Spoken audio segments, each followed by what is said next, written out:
रात में सोते समय एक बार ये पी लो, जोड़ों का दर्द, थकान, कमजोरी, हाथ पैर, कमर दर्द, खून की कमी 100 साल तक नहीं होगी, हमेशा ऊर्जावान रहोगे। मैं आपको एक अद्भुत नुस्खे के बारे में बताने जा रहा हूँ, जिसे अपनाने से आपकी कई बीमारियां जड़ से समाप्त हो जाएंगी। इसके इस्तेमाल से आपको ताकत मिलेगी, आपके जोड़े मजबूत हो बनेंगे और जोड़ों का दर्द भी जड़ से खत्म हो जाएगा।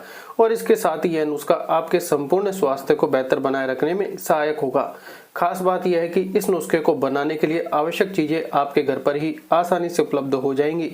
आजकल मौसम में हो रहे बदलाव के कारण कई बीमारियां हमारे शरीर में पनपने लगती हैं। शुरुआत में हम इन्हें बहुत ही सामान्य समझते हैं, लेकिन समय के साथ ये बीमारियां गंभीर रूप धारण कर लेती है। फिर हमें इन बीमारियों के इलाज के लिए महंगे अस्पतालों का सहारा लेना पड़ता है, जहां पर हमें पैसे भी बहुत खर्च करने पड़ते हैं और कई बार पूरा लाभ भी नहीं मिल पाता है। आजकल जो दवाइयां हम लेते हैं उनमें कई तरह के केमिकल होते हैं। ये केमिकल उस वक्त तो आपके शरीर को आराम देते हैं, लेकिन बाद में शरीर को नुकसान पहुंचा सकते हैं। इसलिए जितना हो सके अंग्रेजी दवाइयों से बचना चाहिए और प्रकृति से मिलने वाली औषधियों का उपयोग करना चाहिए।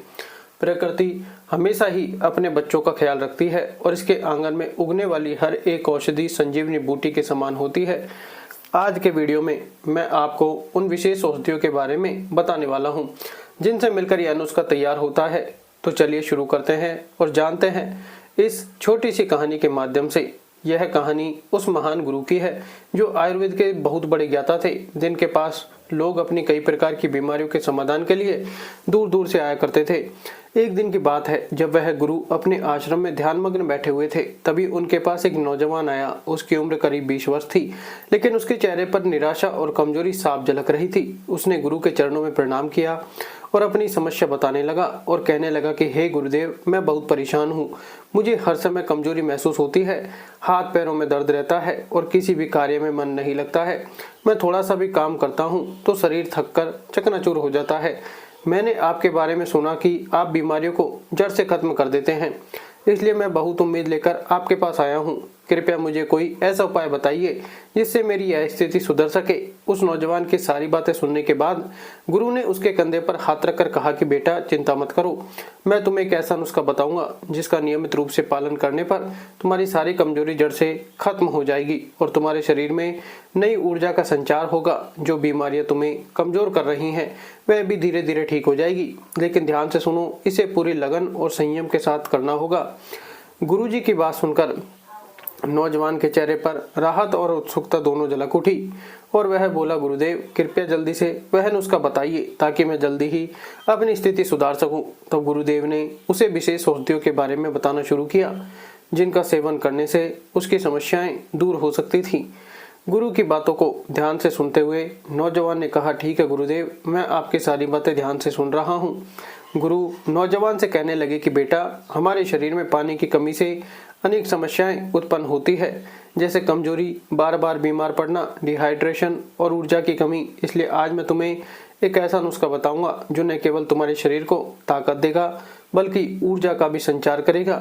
इसे बनाना आसान है और इसमें इस्तेमाल की जाने वाली हर औषधि अत्यंत फायदेमंद है। गुरु ने बताना शुरू किया और कहा कि बेटा, इस नुस्खे की पहली चीज है दूध। आप गाय, भैंस या बकरी का दूध ले सकते हैं, लेकिन यदि संभव हो तो गाय का दूध सबसे अच्छा रहेगा। दूध अपने आप में एक संपूर्ण आहार है। इसमें protein, calcium, vitamin B12, vitamin D और फास्फोरस जैसे पोषक तत्व होते हैं, जो हड्डियों और दांतों को मजबूत बनाते हैं, इम्यूनिटी को बढ़ाते हैं और ऊर्जा प्रदान करते हैं। इसके नियमित सेवन से शरीर को बहुत लाभ होता है। दूध में मौजूद विटामिन B12 लाल रक्त कोशिकाओं के उत्पादन में मदद करता है और एमिनो एसिड सेरोटोनिन और मेलाटोनिन का निर्माण करता है, जो अच्छी नींद के लिए लाभकारी होता है। दूध पीने से कब्ज से राहत मिलती है, ब्लड प्रेशर नियंत्रण में रहता है, डायबिटीज और हृदय रोगों का खतरा कम होता है, दिमाग तेज होता है, बाल मजबूत होते हैं और तनाव व अवसाद में भी कमी आती है। इसके बाद गुरु ने कहा कि बेटा, इस नुस्खे में दूसरी चीज जो डालनी है वह है सौंफ। सौंफ आपके पाचन तंत्र के लिए बहुत लाभकारी है। यह पित्त को शांत करती है, शरीर को ठंडक प्रदान करती है और पाचन प्रक्रिया को सुधारने में मदद करती है। इसके सेवन से शरीर में ऊर्जा बनी रहती है और यह पेट की समस्याओं जैसे गैस, अपच और एसिडिटी को दूर करने में मददगार होती है। गुरु ने कहा कि बेटा, अब मैं तुम्हें इस नुस्खे में और कौन कौन सी औषधियां डालनी है इसके बारे में विस्तार से बताता हूँ। इसे ध्यान से सुनो, क्योंकि इस सब को मिलाकर किया गया उपयोग तुम्हारे शरीर को संजीवनी शक्ति देगा। गुरु नेत्र उस नौजवान से कहा कि बेटा, सौंफ में कम कैलोरी होने के बावजूद भी औषधीय गुणों का भंडार होता है। शरीर को स्वस्थ बनाए रखने के लिए एंटीऑक्सीडेंट की आवश्यकता होती है और सौंफ में पॉलीफिनोल एंटीऑक्सीडेंट पाए जाते हैं जो हमारे स्वास्थ्य के लिए बेहद लाभकारी हैं। आयुर्वेद में सौंफ को वात और पित्त को शांत करने, भूख बढ़ाने, पाचन में सहायक और शरीर के विभिन्न अंगों के लिए लाभकारी बताया गया है। यह बुखार, गठिया, आंखों के रोग, कब्ज, पेचिश और बवासीर जैसे रोगों में राहत देने के साथ साथ पेट की समस्याओं को दूर करने में भी सहायक है। गुरु ने उस नौजवान से कहा कि बेटा, अब तीसरी चीज जो इस नुस्खे में डालनी है वह है अश्वगंधा। अश्वगंधा एक बेहद प्रभावशाली आयुर्वेदिक औषधि है जिसमें antioxidant, anti inflammatory, anti stress और एंटी बैक्टीरियल गुण होते हैं। इसका सेवन करने से इम्यून सिस्टम मजबूत होता है, दिमाग की कार्य क्षमता में सुधार होता है, तनाव कम होता है, अच्छी नींद आती है और शरीर को ताकत मिलती है। यह कई बीमारियों को ठीक करने और उनके लक्षणों को कम करने में भी अहम भूमिका निभाता है। इसके बाद गुरु ने चौथी औषधि का परिचय देते हुए कहा कि बेटा, चौथी चीज जो इस नुस्खे में डालनी है वह है छोटी इलायची। इसमें एंटीऑक्सीडेंट और डायबिटिक गुण होते हैं जिसमें ब्लड प्रेशर और ब्लड शुगर को नियंत्रित रखने में मदद मिलती है। इसके एंटीबैक्टीरियल गुण मुंह के बैक्टीरिया को खत्म करते हैं और इसकी खुशबू से तनाव कम होता है। इलायची में मौजूद कार्डामोनिन तत्व कुछ प्रकार के कैंसर में कीमो प्रिवेंटिव एजेंट के रूप में भी काम कर सकता है। इसके एंटी इन्फ्लेमेटरी और एंटी माइक्रोबियल गुण पाचन तंत्र को ठीक रखते हैं और मूत्राशय के संक्रमण को कम करते हैं। इसके अलावा यह दिल की सेहत में सुधार करती हैं और शरीर को अंदर से साफ करती हैं जिससे जहरीले तत्व बाहर निकल जाते हैं। गुरु ने उस नौजवान से कहा कि बेटा, इस नुस्खे की पांचवी चीज है अदरक। अदरक में भरपूर एंटीऑक्सीडेंट होते हैं जो आपके शरीर के डीएनए को बचाते हैं। यह उच्च रक्तचाप, हृदय रोग और फेफड़ों की बीमारियों जैसे पुरानी बीमारियों से लड़ने में मदद करता है। साथ ही साथ यह उम्र बढ़ने की प्रक्रिया को धीमा करता है। अदरक जोड़ों के दर्द, हड्डियों के दर्द और सूजन को कम करता है, मेटाबॉलिज्म को बढ़ाता है और पाचन तंत्र को सुधारता है जिससे भूख भी खुलती है और शरीर में ताकत आती है। सर्दियों में अदरक का सेवन विशेष रूप से लाभकारी होता है क्योंकि इसकी तासीर गर्म होती है। गुरु ने उस नौजवान से कहा कि बेटा, अब आखिरी औषधि जो इस नुस्खे में चाहिए वह है धागे वाली मिश्री। मिश्री में प्राकृतिक मिठास होती है जो रिफाइंड चीनी से कहीं ज्यादा स्वास्थ्यवर्धक होती है और इसकी तासीर ठंडी होती है।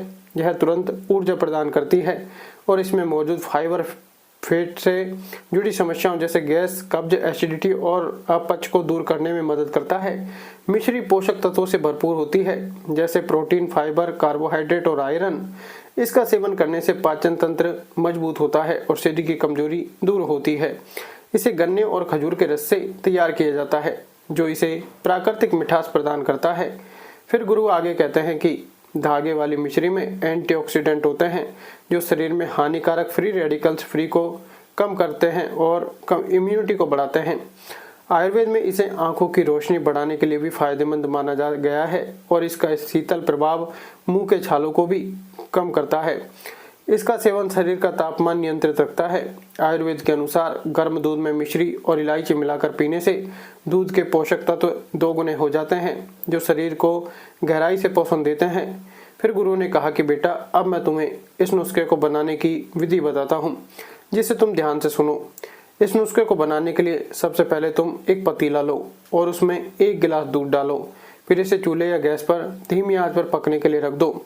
जब दूध थोड़ा गर्म हो जाए तो उसमें 1 छोटी चम्मच सौंफ, आधी छोटी चम्मच अश्वगंधा का पाउडर, आधा चम्मच कुटा हुआ अदरक और 1 छोटी इलायची जिसे तुम बारीक कूट कर डाल दो।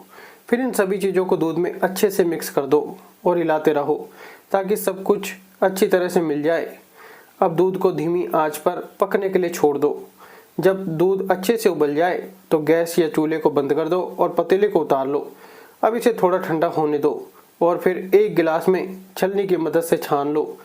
जब दूध हल्का गर्म रह जाए तब उसमें 1 छोटी चम्मच धागे वाली मिश्री डाल दो और अच्छे से मिला लो और फिर इसे पी लो। गुरु ने कहा कि बेटा, अब इस दूध को पीने का सबसे अच्छा समय सुबह या रात को सोते समय होता है। अगर तुम इसे सुबह पीते हो तो यह तुम्हें पूरे दिन ऊर्जा से भरपूर रखेगा और अगर रात को सोने से पहले पीते हो तो यह तुम्हारे दिमाग को शांत करेगा और तुम बहुत अच्छी नींद ले पाओगे। यह तनाव को भी कम करेगा और तुम्हारी नींद में भी सुधार करेगा। फिर गुरु उस नौजवान से कहते हैं कि बेटा, लेकिन इस दूध को पीते समय कुछ बातें याद रखना जरूरी है। पहली बात, अगर तुम्हें दूध पचाने में दिक्कत होती है या अगर तुम्हें दूध से एलर्जी है, तुम इस दूध की जगह बादाम का दूध या नारियल का दूध इस्तेमाल कर सकते हो। अगर तुम्हें डायबिटीज या हाई ब्लड प्रेशर की समस्या है तो इसे अपनाने से पहले अपने डॉक्टर से सलाह ले लेना, क्योंकि कई बार ऐसी दवाइयाँ चल रही होती हैं जिनके साथ यह नुस्खा ठीक नहीं रहता है, जिसके कारण शरीर में कुछ संक्रमण हो सकता है। इसके अलावा इस नुस्खे में अश्वगंधा भी है, तो इसका सेवन गर्भवती महिलाओं और उन महिलाओं को नहीं करना चाहिए जो अपने बच्चों को स्तनपान करवा रही हैं। इसके अलावा जिनको डायबिटीज है उन्हें मिश्री का सेवन नहीं करना चाहिए। अगर तुम्हें दूध में मिठास चाहिए तो तुम उसमें 3-4 खजूर डाल सकते हो। इससे दूध में मिठास आ जाएगी और वह तुम्हारे स्वास्थ्य के लिए हानिकारक नहीं होगा। गुरु ने अंत में कहा कि बेटा, तुम यह नुस्खा सिर्फ 7 दिनों तक इस्तेमाल करो और देखना तुम्हारी सारी बीमारियां जड़ से खत्म हो जाएगी और तुम हमेशा ऊर्जावान रहोगे। नौजवान ने गुरु की बातों को ध्यान से सुना और कहा कि हे गुरुदेव, आपका बहुत बहुत धन्यवाद, आपने मेरी सारी समस्याओं का समाधान कर दिया। अब मैं इस नुस्खे का पालन अवश्य करूंगा और जिन लोगों को भी मेरी तरह की समस्या है उन्हें भी इस नुस्खे के बारे में बताऊंगा ताकि ये भी ठीक हो सकें। गुरु ने मुस्कुराते हुए कहा कि बेटा, अगर तुम ऐसा करोगे तो न सिर्फ तुम्हारा भला होगा बल्कि उन सभी का भी भला होगा जो इन बीमारियों से जूझ रहे हैं। इसके बाद गुरु अपनी ध्यान साधना में लीन हो जाते हैं और वह नौजवान भी अपने घर को लौट गया। फिर वह उस गुरु द्वारा बताए गए नुस्खे का पालन करता है और धीरे धीरे उसकी सारी बीमारियां जड़ से खत्म हो जाती हैं और वह अपना जीवन स्वस्थ और सुखपूर्वक जीता है। धन्यवाद।